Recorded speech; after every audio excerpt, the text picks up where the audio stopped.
Welcome to week 11 of Chalk Talk, everybody. It's playoff time. I'm Ted Raddick with the Findlay Courier, joined as always by Dave Hahnemann and Andy Wolf. And this is the best time of the year. It's time for the regional quarterfinals in the various divisions. And we had, from the Courier's coverage area, 8 teams make the postseason, which is, I think that's pretty good. Feels like that's a lot. Pretty good percentage. So we'll get right into it, and we will start with Division 4. Andy. Yes. 6 seed Ottawa Glandorf travels to number 3.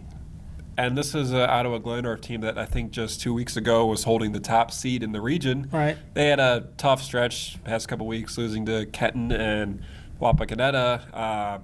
They lost 7-6 to Wapakoneta last week, and Galleon is also coming off a loss, a very different loss. They lost 54-44. 55-44. Give or take a few points. Yeah, 2 very, very different losses, which goes into my next point. 2 very different teams this year. Galleon has scored 35 points in 8 games this year. OG has not allowed 30 points yet, which, this time of season, defense is always something to lean on, of course, which then based off that, it's kind of how well battle-tested are you, because Galleon's got the little bit better record, 8-2. OG is 7-3, but OG's seen Eastwood, they've seen Wapak, they've seen St. Mary's, who's 8-2. Oh, Kenton. Yeah, exactly. I think they've seen a ton of teams that I don't think they're going to be afraid of this Galleon team. I think probably Ottawa Glandorf's probably looking forward to getting out of the Western Buckeye League. Yeah, a little bit. Okay. Division 5, Dave. Liberty Benton, seeded 5th, travels to number 4, Eastwood. Pemberville, Ohio. Battle of the Beautiful Eagles. Place. Eagles. Eastwood's got the 2 running backs. One's going to Toledo. The other one, I'm not sure if he's going anywhere. But they're a ground-oriented, they're going to pound it kind of team. I think Liberty Benton is a little more diversified. They rely more on the pass, but they got an outstanding athlete, Marshall Rose. Yes. That they're going to rely on him. He's going to do an awful lot for them. Liberty Benton, I don't think the BVC competitively was as tough as what an Eastwood type team is, but they opened the season. They played Wintford, they played Archbold, they played some very good teams. They know what good teams like this are all about. And they closed with teams like Lipsick and Macomb, right. So if you want to talk about tournament tested, they lost the second game of the season to Archbold, but then had to win every game from there on out to win that BVC championship. And I think that's a key difference when you go into every week knowing you've got to win this week. Or if you don't, you're going to lose the championship, you're going to lose this and everything. I think that creates a certain mindset that might be an advantage going into this. Okay. Division 6, that'll be a Friday night game. It's our only Friday night game.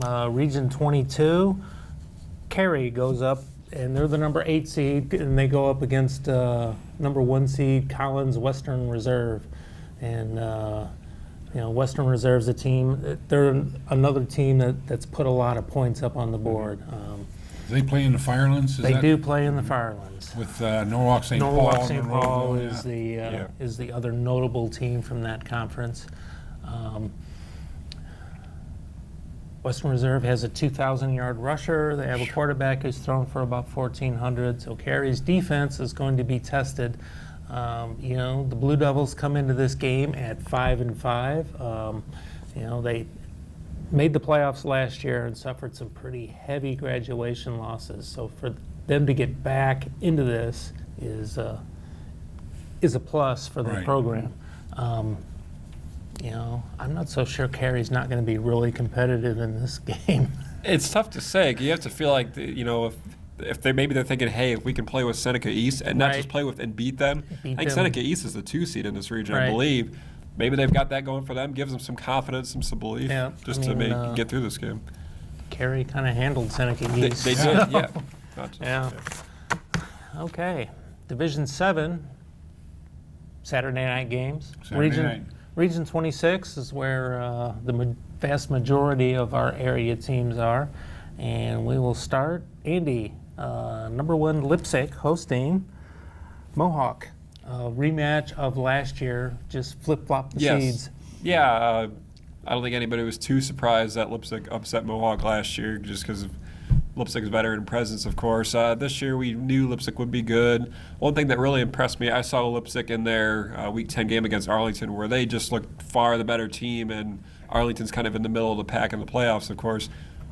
They really opened up their passing game. I saw them in Week 1 where they had a kind of an inexperienced carry team, and they just could not really open up their passing game. Mm-hmm.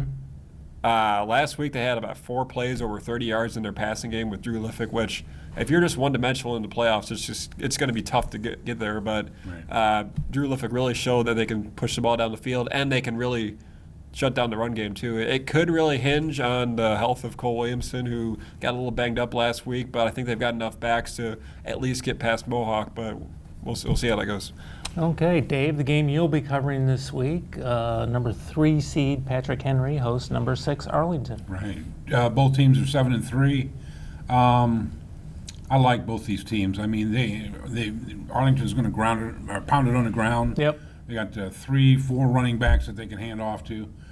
Steyer on defense is just a stud on the defensive line.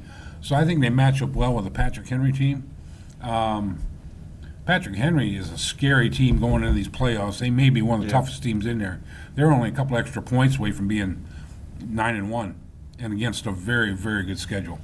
In the preseason, when I did the preseason story for our tab on Patrick Henry, the one thing Bill Ensman kept referring to was how Macomb humbled them in the playoffs last year. They thought they were really good last year, got in the playoffs. Macomb beat them and went on and won the state championship. And he said, we took a lot from that game. He says, we want to be that kind of team this year. Even though we got a couple losses and everything, we want to be the team that shows we can go all the way. Okay.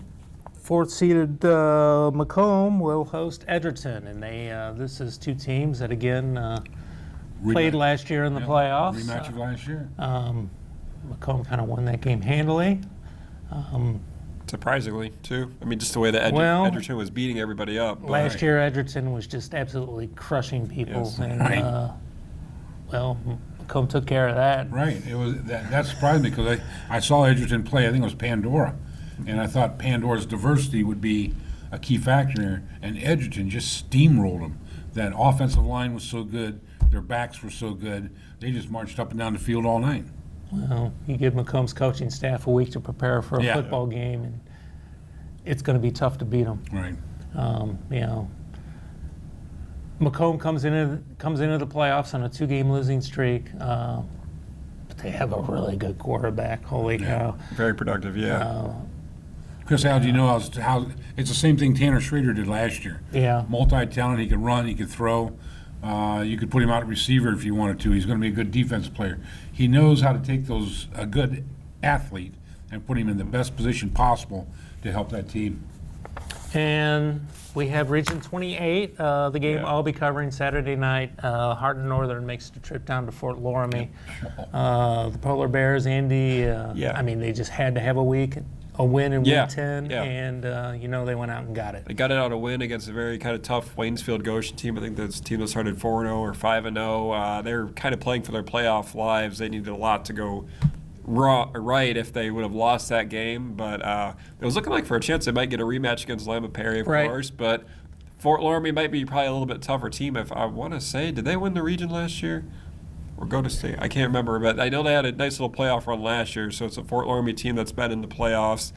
I just feel, having picked Hardin Northern to win the league, it might have seemed like a little leap or something like that, but I kind of saw the potential in this team based off last year, and I think they're definitely happy to see it come to fruition, 8-2, whatnot, and I know they're maybe a team that's just not just happy to be there, but they have to feel like, they've got nothing to lose with this season. It wasn't all that long ago that Hardin Northern didn't have a varsity football team. Right. And, it's a great comeback story. And getting into the playoffs, that turns the team back into a program. Yes, it does. I don't think they're just going to be a one-year wonder, too. They've got a lot of skill guys coming back. They've got a lot of linemen coming back, too. So this could just be phase 1 of what's to come. Okay. Well, that will wrap it up for us. We want to thank everybody for watching this year. We want to encourage you to visit our sponsor, Rhodes State College, at rhodesstate.edu. And we want to thank them for their sponsorship of these videos this year. And we will see you in the fall.